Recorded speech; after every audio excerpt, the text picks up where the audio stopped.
آئیے کچھ عرض و معروف سے پہلے اس رسول ہاشمی کی بارگاہ میں خراج عقیدت پیش کر لیا جائے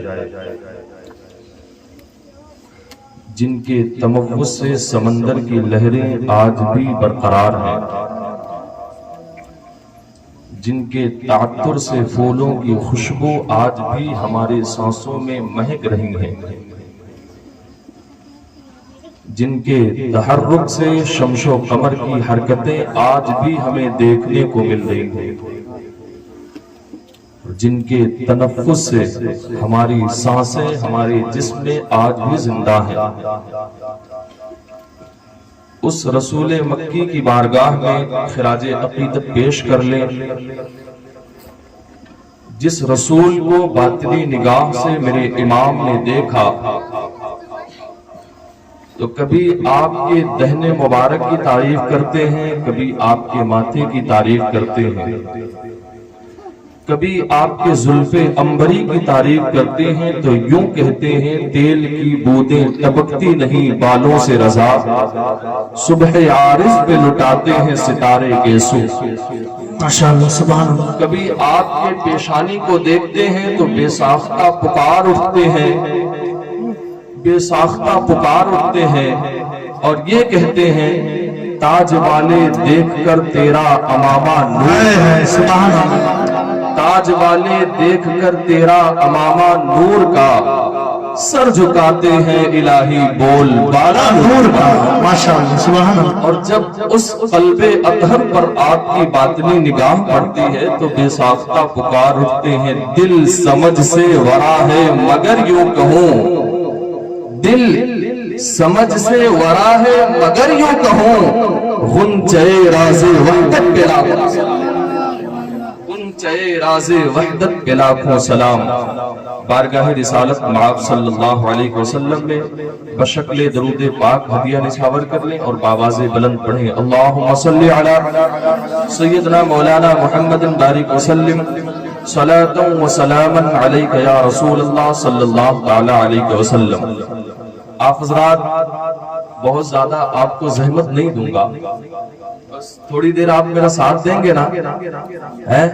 ذرا مچل کے کہہ دیں سبحان اللہ۔ ایک کلام میرے ذہن میں گردش کر رہا ہے، کلام کس کا ہے جانتے ہیں؟